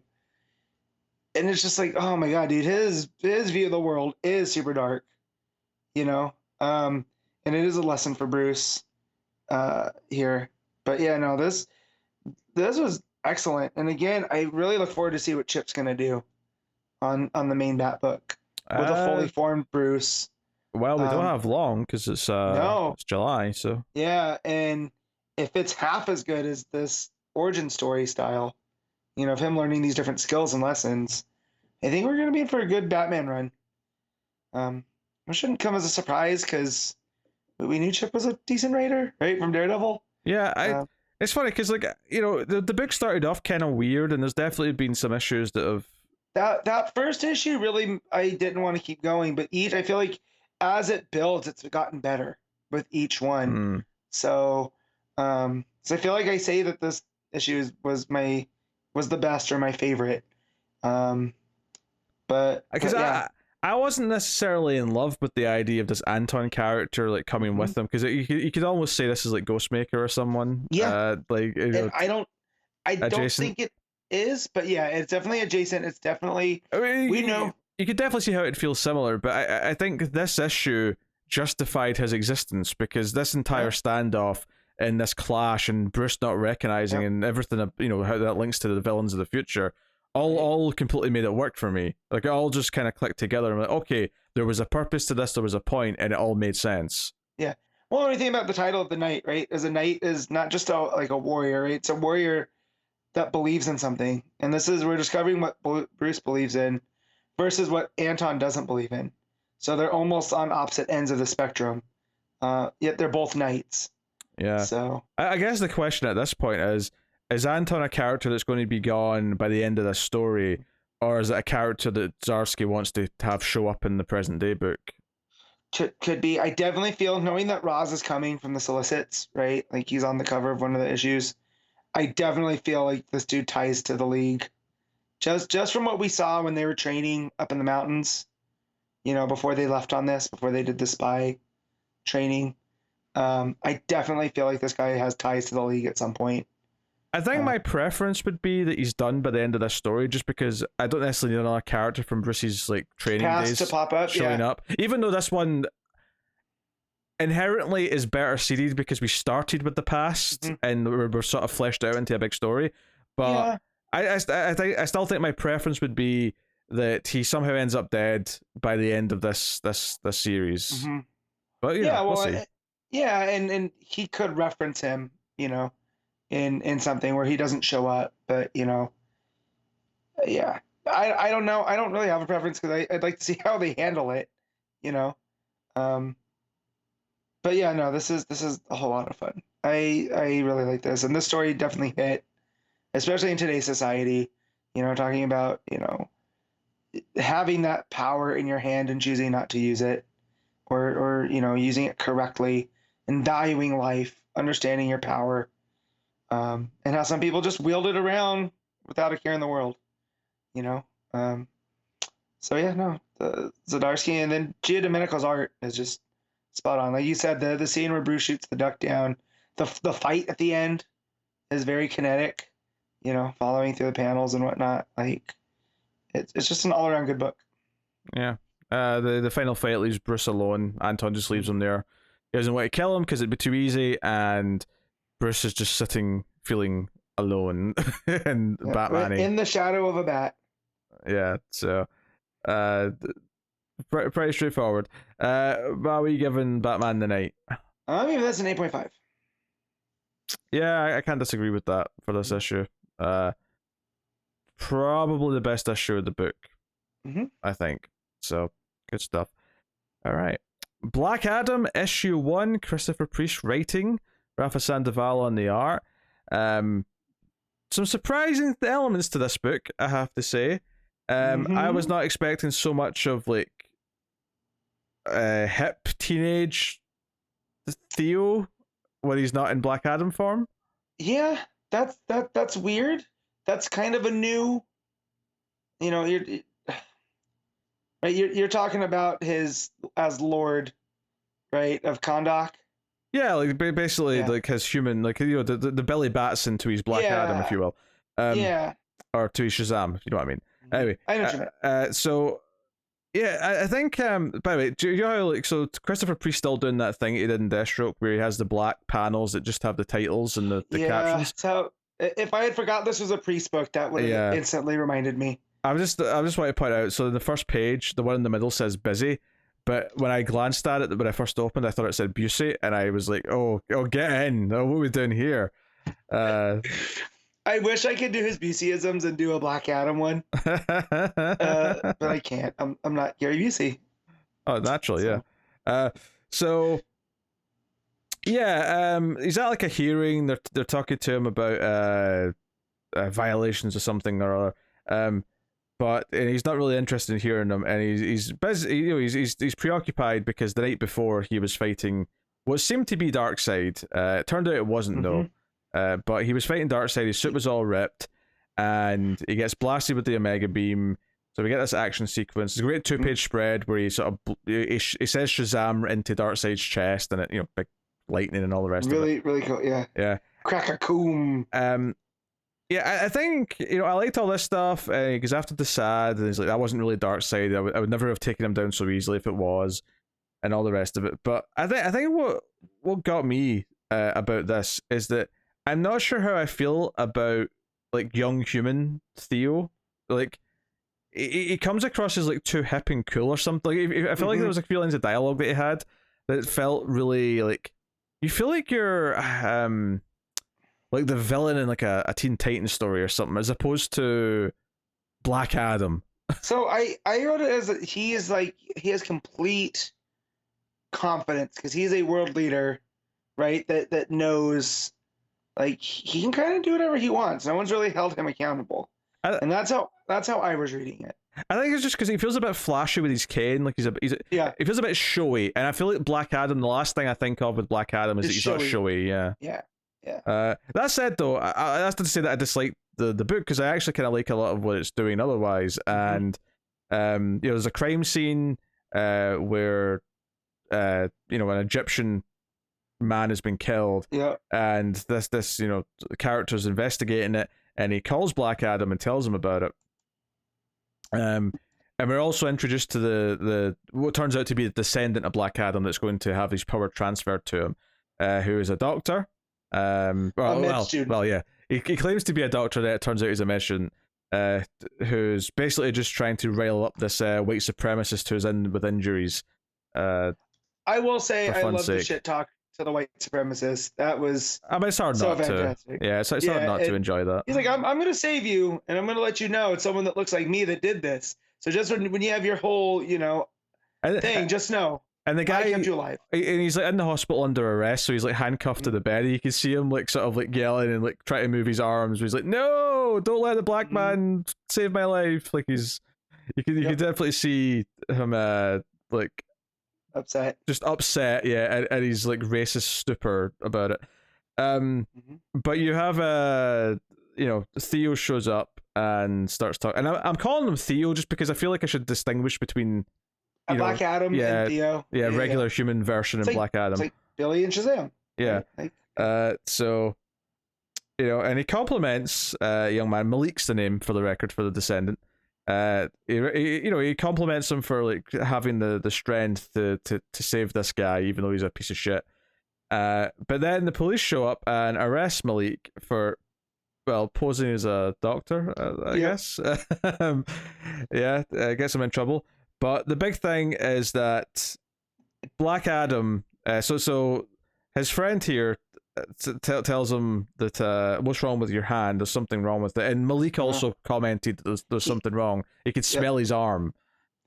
It smells burned. Yeah. He said. So Black Adam's like, okay, fine, I'll fix this. He says Shazam, turns into Black Adam, but it turns out his arm is still like burned. It still looks all cracked as if. But it reminds me of Darkseid. Yeah. You know how Darkseid's skin looks? Yeah. You suspect this Omega Beam is what's doing it, but did something. Yeah. So Black Adam says that he's dying. He thinks he's dying, and he comes and gets Malik out of after Malik's been let out of the jail cell because he's held for questioning, but he gets out, and he's got this best friend who he wants to be his girlfriend. But she's like, no, we're not ruining that. But she's pissed at him for like, doing what he did. Well, he did impersonate a doctor, and even though you're a med student, you're not a doctor. Yeah. Yeah. Yeah. So, so we get a little bit of like his life. We get a little, this is his best friend. that he's maybe in love with. We get a bit of his character, and this is the thing. Even though technically he does something illegal, like what he does is actually really funny, and like you kind of, it's hard not to root for him when he's like, okay, I'm going to impersonate a Doctor TF with the white supremacist. That's actually kind of like, okay, I kind of want to root for this character. I like him already. Well, and I like that when they have him in custody, and he's he's like, I want a lawyer, and he just says lawyer, and then it took me a second for the last one where he says lawyer. And I was like, what? Is he speaking? Oh, no, he just said lawyer, but he's slowing it down. Yeah, he's getting cocky, basically. Yeah, I love how irreverent he is. And it really does fit in with the Black Adam that we all know and love. That's kind of a cocky a-hole, that kind of does what he wants. And even though you could say that he does bad things for good reasons, right? But yeah. Yeah. So he wants to go to the Kandak consulate to check up on what happened, and he actually gets kidnapped. But turns out it's by Black Adam's people, and Black Adam shows up at the end, and the big reveal at the end is like, I'm dying, and you, Malik Adam, are my descendant, and you're going to get the power of Black Adam. So this mini-series, this I guess a 10-issue book. Yeah. This is about Black Adam seemingly transferring his power to a younger, new Black Adam. It's Black Adam Jr. maybe, like Billy has Freddy, and we've seen no, this is more of a replacement, though. I mean, if it goes through with it. I know. I was going to finish my thought. Whereas we've seen Billy share power, Black Adam's really only done like the whole share power thing with Osiris, right, and Isis during 52, and that didn't end up well. So it feels like instead of splitting stuff, he's gonna use this as his replacement because this is his genealogically his heir. Also, I looked up what the title means, theogony, and it's basically the history of a religion, right? So had I known that, I would have known where this is going. So that's pretty cool. But yeah, no, Christopher Priest really seems to know a thing or two about writing anti-heroes. Yeah, I think what's interesting though is that this new character Malik might not actually be that much of an anti-hero. Like he could be more of a straight up hero. We don't really know, but I do think it's interesting that this, because I mean we saw him on the cover for like whatever was solicited last. It was like, okay, so we're getting this younger character, and we saw. I mean, I think we said, oh, maybe it's going to be like his sidekick or his new protege or whatever. And I guess that's kind of true, but this book is effectively this character's origin story, and that's kind of neat. I mean, when I thought protege, I didn't think replacement. Yeah, right. I didn't feel like he was setting him up to take the power of Black Adam. So we'll see if they go through with it, and if he doesn't, does he still share his power? So we still have this new character, or are they doing something else? But I was actually kind of like pleasantly surprised that this turned into be like, oh, this is the origin of a new character who's going to get this power. It's a fine concept, and like I like the character already. Yeah, the only real complaint I have is that Theo's voice when he's being human and like his attitude's a little bit too stylish for what I think of as Black Adam. But that's basically my only. I did like that Malik called him Dracula at one point. He's like, "Oh, you mean the guy with the cape and the cane?" I thought that was pretty funny. Yeah, that was good. That was good. And Sandoval's art is solid. His Black Adam looks great in the outfit. I think Malik's very expressive, and all that helps to like build the story. Yeah, it's sort of, if anything, I was a little bit worried at the start when it starts off on like a Senate hearing or whatever it is, and I was just kind of like, oh god, like I can just imagine Christopher Priest's wordiness like in scenes like this. But it's very quick and it moves on, and it gets. This definitely felt like it had more action and superhero stuff, and feels like more of a traditional superhero kind of like origin story, based on this first issue. And that's not to say that I don't want some of Christopher Priest's his craft to come in, because there's a reason why it should. But I kind of like that this had a more of a solid foundation, and like just like letting me get to know this character, and kind of actually wanting to see the origin of him becoming the new Black Adam, or whatever they go with. But But it does. I mean, it makes me think he will just be called Black Adam because that's what they've called the book, and because you realize when you read this that this is maybe more his story than it is actually Black Adam's story. So I think the point is that he will be Black Adam once this is all said and done. Yeah, and they make sure that you have the editor's note, right? That this takes place before Dark Crisis 1. Yes. At least. Yes. So we'll see where it goes. But yeah, no, again, Christopher Priest, But given that he's hunting Darkseid, I assume it's after the death of the Justice League, though? Yeah. Okay. That's my presumption. Anyway. Yeah, that's how I took it anyways, because when he was fighting Darkseid, I was like, wait, we already saw this. He got his ass whipped, and he was the only one that came back. So maybe he was going back for more, and this was whatever. And it makes sense that the Sad's got some sort of fake Darkseid, trying to make it look like... Because it makes sense. Darkseid's fine. He's basically trying to convince everyone Darkseid's still in Apocalypse, everything's fine. But it makes sense that Darkseid is actually missing right now because he's with the rest of the Hand of Doom or whatever they're called. The Hand of Darkness. There you go, Hand of Darkness. So the Sad's just trying to keep up appearances and failing miserably because Black Adam can see right through it. Yep. So yeah, I didn't expect it to be so neatly tied into continuity, but that's okay. Here we are, yeah. Yeah, that was pretty good. I want to read that shit too. Yeah.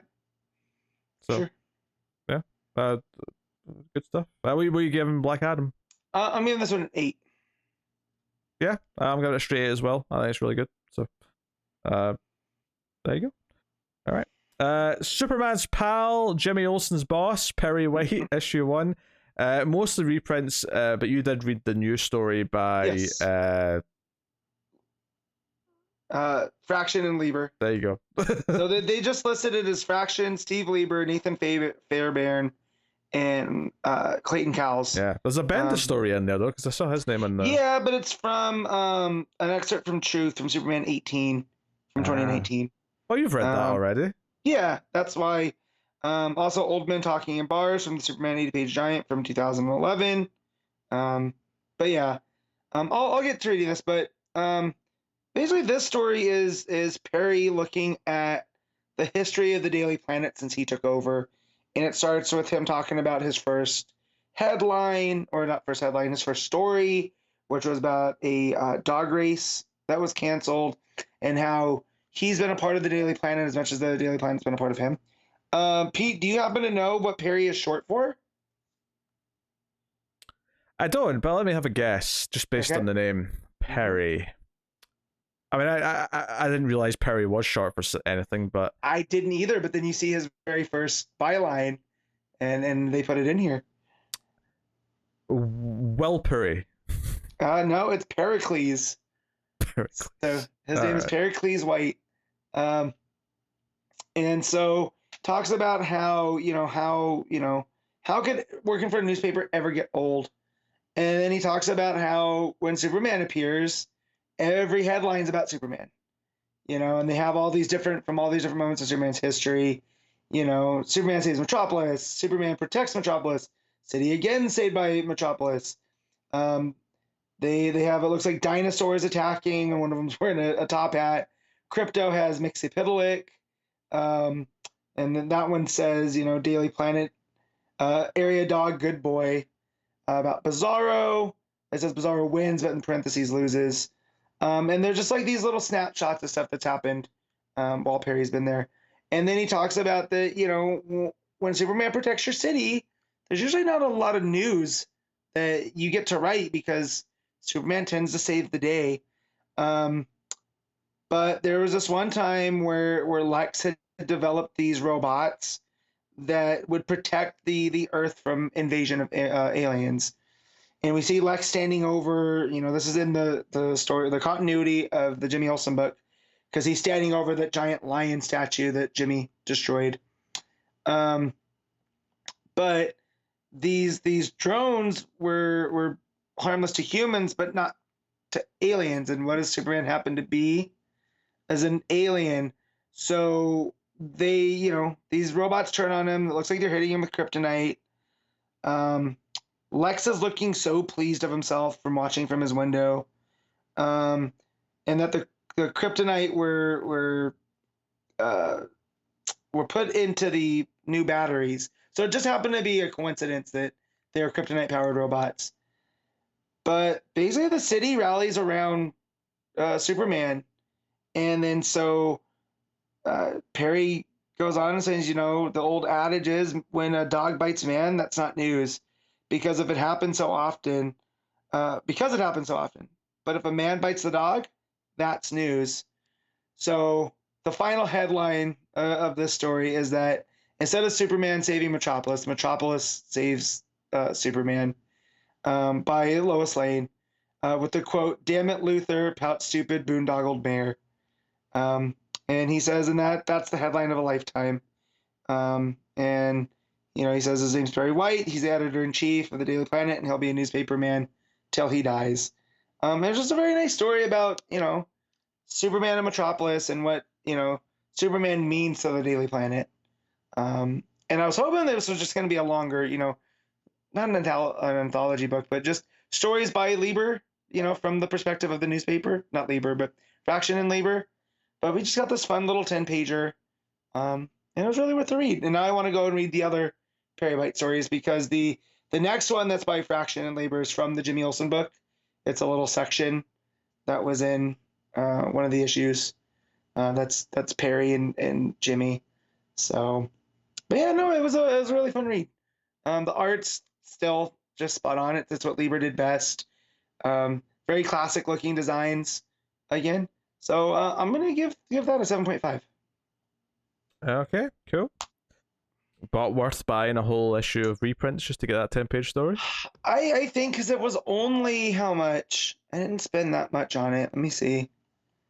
Let's just say when I picked up my books this week, my wife didn't yell at me for spending too much, like she normally does. Yeah, it's $5. So, and you get about, there's 5 or 6 stories. So you can do a whole lot worse.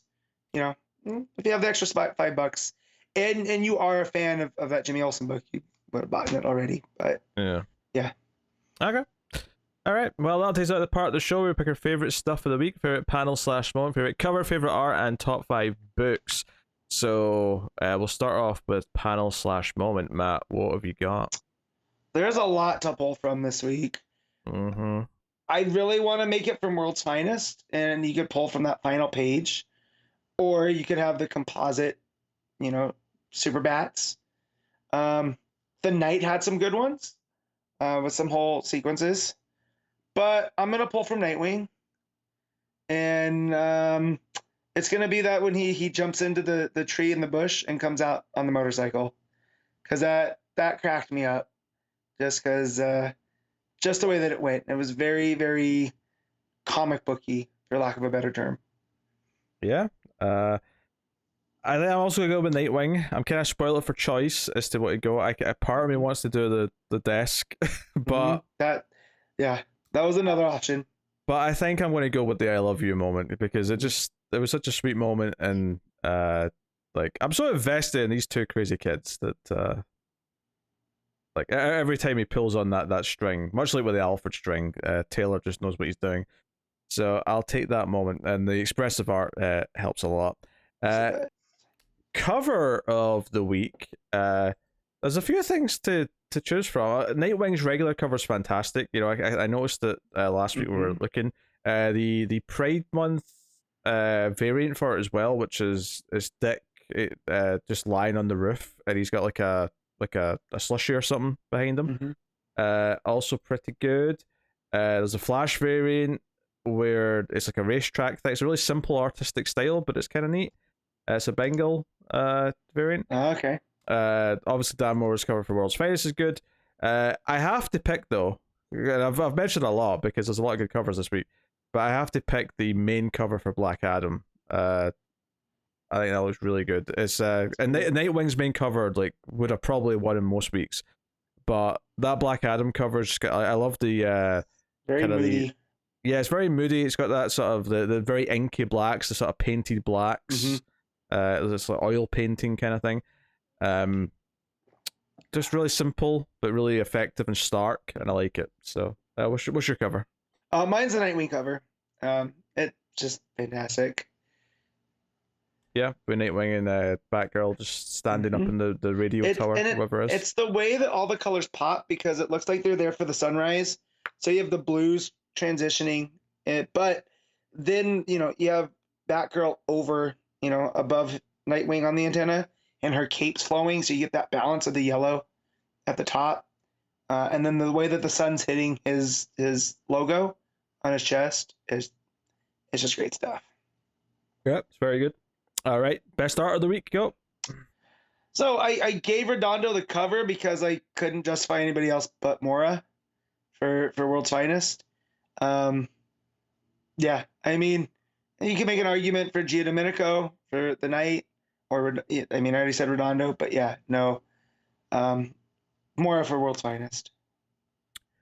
Yeah, I think I'm going Redondo for art. Mm-hmm. I will edge out Mora just a little bit, but I mean it was definitely between those two for me. Mm-hmm. Not to discredit the rest of the art because there was a lot of decent art this week, but those were the two standouts, I think. So there you go. All right, top 5 books, Matt.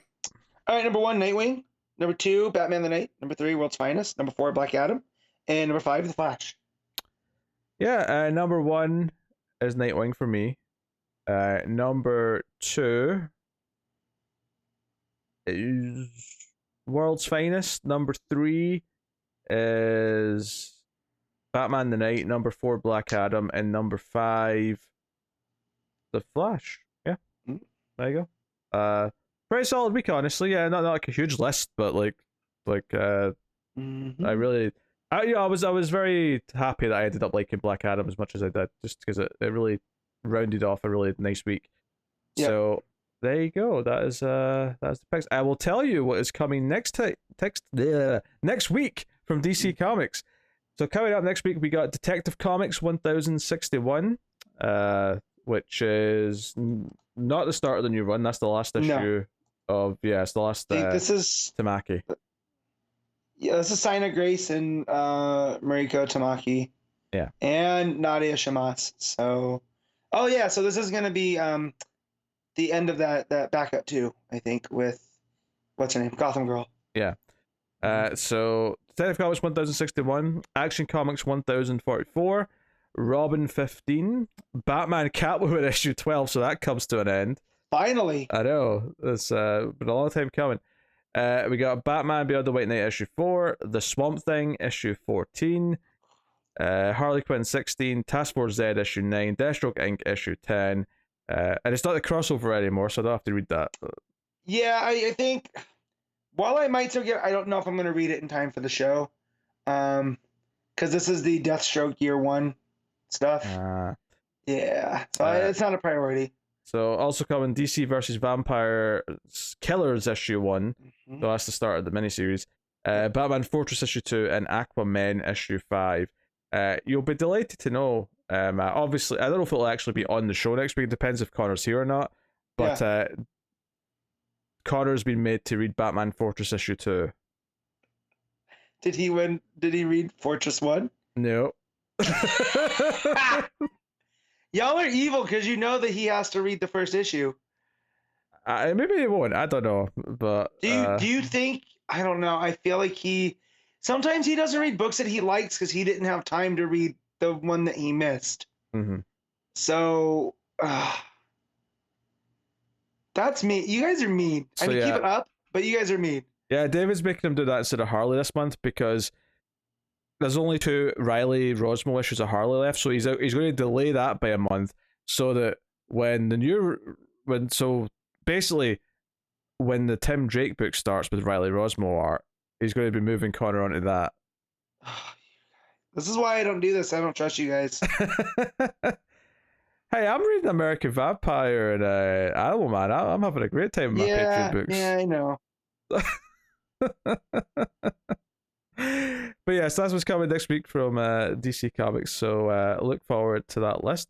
Of course, I will take this time to thank our Patreon producers.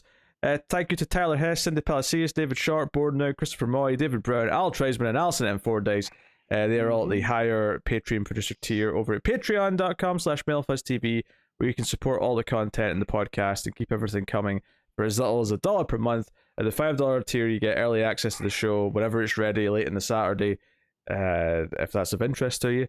Otherwise, of course, like, subscribe, ding the bell for notifications, and of course, rate the podcast 5 stars on iTunes or wherever you get your podcast from.